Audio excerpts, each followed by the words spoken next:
Abu Dhabi में सख्त कार्रवाई, 30 महीने सैलरी रोकी कंपनी को 2,23,000 दिरहम देने का मिला आदेश। नमस्कार, मैं प्रियंका स्वागत करती हूँ आप सभी का यूएई खबर में। अबू धाबी लेबर कोर्ट की फर्स्ट इंस्टेंस अदालत ने एक कंपनी को आदेश दिया है कि वह अपने कर्मचारी को 2,23,000 दिरहम मुआवजे के तौर पर चुकाए। कंपनी ने इस कर्मचारी की 30 महीने यानी कि 2.5 साल से भी ज्यादा तक सैलरी नहीं दी थी। वहीं कर्मचारी ने अदालत में याचिका दायर कर अपने बकाया लेबर अधिकारों और उससे जुड़े खर्चों की मांग की। उसने बताया कि वह कंपनी में 9,300 दिरहम मासिक सैलरी और 12,325 दिरहम के कुल पैकेज पर काम कर रहा था, लेकिन लगभग 2.5 साल से उसे एक भी महीना वेतन नहीं दिया गया। अपने फैसले में अदालत ने कहा है कि यूएई के श्रम कानून के अनुसार किसी भी कर्मचारी की सैलरी रोजगार अनुबंध में स्पष्ट रूप से लिखी होनी चाहिए। अगर अनुबंध में वेतन तय नहीं है तो श्रम विवाद की स्थिति में अदालत उसे निर्धारित कर सकती है। यह जानकारी अल खलीज अरबी ने रिपोर्ट की है। बता दें कि अदालत ने यह भी कहा है कि नियोक्ता पर जरूरी है कि वह यूएई के नियमों के अनुसार तय तारीख पर कर्मचारियों को उनकी सैलरी का भुगतान करे। अदालत को ऐसा कोई सबूत नहीं मिला कि कंपनी ने 1 फरवरी 2023 से 1 अगस्त 2025 के बीच कर्मचारी को कोई वेतन दिया है। जांच के आधार पर अदालत ने माना है कि कर्मचारी को कुल 3,70,161 दिरहम का भुगतान बनता है। हालांकि कर्मचारी ने अपनी मांग में 2,23,000 दिरहम तक सीमित रखा था, इसीलिए अदालत ने उसी राशि के भुगतान का आदेश दिया है। कंपनी को यह रकम कानूनी खर्चों सहित अदा करने के लिए कहा गया है। बता दें कि यूएई में सैलरी को लेकर कानून काफी सख्त और स्पष्ट है ताकि हर कर्मचारी को उसका वेतन समय पर मिल सके। सबसे पहले किसी भी कर्मचारी की सैलरी और अन्य लाभ उसके रोजगार अनुबंध में लिखे होना अनिवार्य है। बता दें कि इसमें बेसिक सैलरी, भत्ता, ओवरटाइम और बाकी फायदे साफ होने चाहिए। वहीं बता दें कि अनुबंध में वेतन का उल्लेख नहीं है तो श्रम विवाद की स्थिति में अदालत खुद वेतन यानी कि सैलरी तय कर सकती है। नियोक्ता पर यह भी जरूरी है कि वह सैलरी हर महीने तय तारीख पर दे दे। लगातार देरी या महीनों तक सैलरी रोकना कानून का उल्लंघन माना जाता है। अधिकतर कंपनियों को वेतन यानी कि वेज प्रोटेक्शन सिस्टम के जरिए देना होता है, जिससे सरकार निगरानी कर सके कि भुगतान समय पर हुआ या फिर नहीं।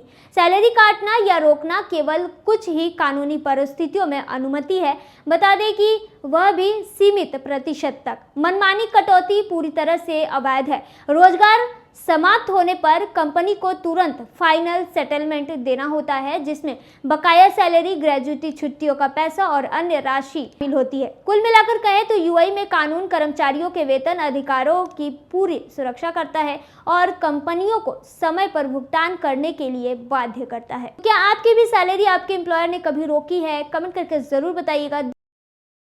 फर्जी दस्तावेज देकर बैंक से 8,82,000 दिरहम ठगना पड़ा भारी। यूएई अदालत ने सुनाई जेल और बराबर रकम का जुर्माना।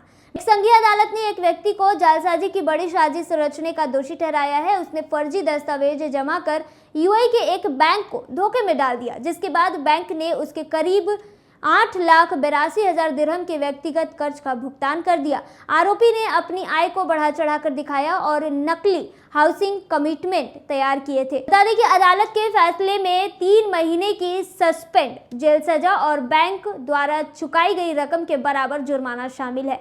यह निर्णय दिखाता है कि यूएई वित्तीय यानी कि फाइनेंशियल धोखाधड़ी और डॉक्यूमेंट की जालसाजी के खिलाफ कितना कड़ा रुख अपनाता है। अदालती रिकॉर्ड के मुताबिक मामला तब शुरू हुआ जब आरोपी ने अपने पुराने कर्जे को एक जगह समेकित कराने के लिए डेब्ट परचेज सुविधा के लिए आवेदन किया। अपनी पात्रता मजबूत दिखाने के लिए उसने एक to homemade concern letter जमा किया, जिसमें दावा किया गया था कि उसकी मासिक सैलरी 50,000 दिरहम से अधिक है। इसके साथ ही उसने एक लीज अप्रूवल नोटिस भी दिया, जिसमें सालाना किराया 1,90,000 दिखाया गया था। दोनों दस्तावेज सरकारी विभाग द्वारा जारी किए हुए लग रहे थे और उन पर आधिकारिक मुहरें और हस्ताक्षर भी थे। बाद में जांच में पता चला कि ये सभी दस्तावेज पूरी तरह से फर्जी है। दस्तावेजों को असली मानकर बैंक ने आवेदन मंजूर कर लिया और 2 अन्य फाइनेंशियल संस्थानों में मौजूद व्यक्ति के बकाया कर्ज का भुगतान कर दिया। बैंक ने उसकी तरफ से कुल 8,82,000 दिरहम से ज्यादा राशि चुका दी है। बता दें कि जब बैंक के अतिरिक्त ऑडिटरों ने फाइल की समीक्षा की तो उन्हें कुछ गड़बड़ियों का संदेह हुआ। इसके बाद बैंक ने दस्तावेज यानी डॉक्यूमेंट में जो भी लिखा गया था उसका जांच किया। विभाग ने साफ बताया है कि न तो उसने सैलरी सर्टिफिकेट जारी किया था और न ही लीज अप्रूवल। यही से जालसाजी का पूरा मामला खुल गया। आगे की जांच में यह भी सामने आया कि आरोपी का डेप्ट परचेज आवेदन इटसेल्फ ही फर्जी था और उसने अपनी सैलरी 56,000 दिरहम बताई थी और फॉर्म पर किया गया हस्ताक्षर भी जो है नकली पाया गया। इन खुलासों के बाद बैंक ने औपचारिक शिकायत दर्ज कराई और मामले की आपराधिक जांच शुरू हुई है। जांच अधिकारियों ने डिजिटल सबूत, बैंक कर्मचारियों के बयान और आधिकारिक दस्तावेजों के आदान प्रदान पेश किए, जिनसे साबित हुआ कि जमा किए गए सभी कागजात पूरी तरह से फर्जी थे। अभियोजन पक्ष ने तर्क दिया कि आरोपी ने जानबूझकर बैंक को गुमराह किया ताकि उसे वह फाइनेंशियल लाभ मिल सके जिसका वह हकदार नहीं था। अदालत में आरोपी ने सभी आरोपों से इनकार कर दिया है और दावा किया है कि उसके द्वारा दिए गए दस्तावेज पूरी तरह से असली है, लेकिन जजों ने उसकी बातें खारिज कर दी है। अदालत ने कहा है कि अभियोजन पक्ष ने ठोस और निर्णायक सबूत पेश किए हैं जिनसे यह साबित होता है कि आरोपी ने जानबूझकर जालसाजी की और बैंक को धोखा देने की कोशिश की। अदालत ने प्रारंभिक फैसले को बरकरार रखा है और उसे 3 महीने की जेल की सजा सुनाई है। साथ ही 8,82,500 दिरहम का जुर्माना भी लगाया है, यानी ठीक उतना ही रकम जो बैंक ने फर्जी दस्तावेजों के आधार पर उसके लिए चुका दिया था। कानूनी विशेषज्ञों का कहना है कि यह मामला दिखाता है कि यूएई फाइनेंशियल संस्थानों की सुरक्षा को लेकर कितना सख्त है, खासकर दस्तावेजों की जालसाजी जैसे मामलों में जहां बैंकिंग सेक्टर पर भरोसा कमजोर होने का खतरा रहता है। वहीं बता दें कि यूएई बिल्कुल जीरो टॉलरेंस की नीति अपनाता है। पति ने दुबई से फोन पर ही प्रेम प्रसंग में डूबी पत्नी को दिया तलाक, पंचायत ने करवाया कोर्ट मैरिज। अयोध्या के भदरसा इलाके में एक हैरान कर देने वाला मामला सामने आया है। बता दें कि पूरा कलंदर थाना क्षेत्र के भवन गंवा गांव के एक युवक को एक विवाहिता के घर के बेड के अंदर छिपा हुआ पाया गया, जिसके बाद हंगामा मच गया। परिजनों ने उसे देखते ही पकड़ लिया और तुरंत पुलिस को सौंप दिया। घटना की खबर विवाहिता के पति तक पहुंची तो इस समय वो दुबई में रह रहा है और जानकारी मिलते ही उसने फोन पर ही अपनी पत्नी को तलाक दे दिया। मामले में पंचायत के बाद परिवार और गांव के लोगों ने रिश्ते को कानूनी जामा पहनाने के लिए विवाहिता का उसके प्रेमी के साथ कोर्ट मैरिज कराया है। बता दें कि इसके साथ ही विवाहिता के दोनों बच्चों का बंटवारा भी हुआ है। समझौते के मुताबिक एक बच्चा विवाहिता के हिस्से में गया है और दूसरा उसके पति के हिस्से में गया है। जानकारी के मुताबिक बता दें कि मोहम्मद अलीम का अपने पड़ोस में रहने वाली विवाहिता से लगभग 2 वर्ष से प्रेम प्रसंग चल रहा था। विवाहिता का पति रोजी रोजगार की तलाश में दुबई में काम करता है और ससुर नागपुर में रहते हैं। घर पर वह अपनी सास और 2 बच्चों के साथ रहती थी। बता दें कि चोरी छिपे वह अपनी विवाहित प्रेमिका से मिला करता था।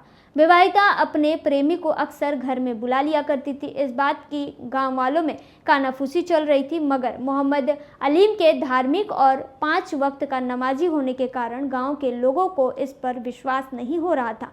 गुरुवार की रात लगभग 12 बजे मोहम्मद अलीम अपनी प्रेमिका से मिलने उसके घर पर पहुंचा तो ताक में लगी विवाहिता की सास ने आहट मिलने पर चोर चोर कहकर हल्ला मचा दिया, जिसके बाद गाँव वाले पहुँच गए और तलाश शुरू कर दी। शक के कारण विवाहिता से पूछताछ की, लेकिन कुछ बताने से वह कतराती रही। लोगों ने बेड बॉक्स की तलाशी ली तो प्रेमी युवक वहां पर छिपा हुआ मिला।